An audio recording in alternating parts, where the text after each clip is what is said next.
I heard this last week, such a powerful idea that I want to share with you. An idea about what Lag BaOmer is all about and how we deal with and confront some of life's greatest challenges. I heard this in a talk from our rabbi of our community in Yad Binyamin, Rabbi Hillel Merzbach. It made such a deep impact on me and I want to share it with you.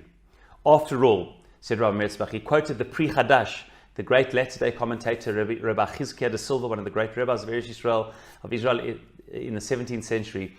And he asks as follows about Lag BaOmer. He says, why is it that we celebrate this day Lag BaOmer? What is the reason of our celebration? He mentions the Shulchan Aruch, which quotes the Gemara as we know in Yevamot 62, that this was the day, or during this period, that the students of Rabbi Akiva, the 24,000 students, each and every one died. They stopped dying on this day. And hence, according to many customs, on Lag BaOmer, we end with the laws of mourning and the customs of mourning. Says Rabbi de Silva, really? The reason they stopped dying is because every last one of them died. Is that a reason to celebrate? Everybody was dead. There were no more students left to die. And this is what we celebrate. What's this all about? And he says perhaps he wants to suggest an amazing thing. He says the continuation of that Gemara says that same Rabbi Akiva, after the death of all of his students, went down to the south, found more students. He found 5 great students, Rabbi Meir, Rabbi Yehuda, Rabbi Shimon Bar Yochai, and others, and through them rebuilt the whole Torah world. This is the simcha. The fact that Rabbi Akiva had every reason to be totally despondent, into the depths of despair and darkness, and say, what a failure I am. This is the same Rabbi Akiva who himself was a Baal Tshuva, who grew up not as a Talmid Chacham, became a Talmid Chacham, taught 24,000 students. He was the great believer in Ahavat Yisrael, V'ahavta Recha Kamocha, the great principle. And each one of his students died, as the Talmud says, because they didn't respect each other, that they lacked this Ahavat Yisrael.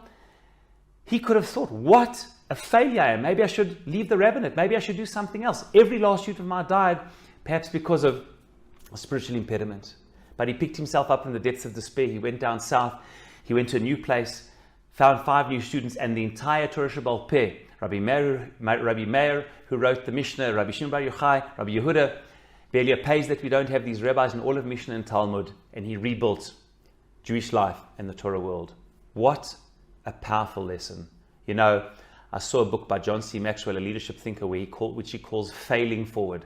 And he says, a line that I'll never forget, the difference between great people and average people is their attitude to and the response to failure. How do we fail? Can we pick ourselves up? Can from the depths of despair we take the light of hope?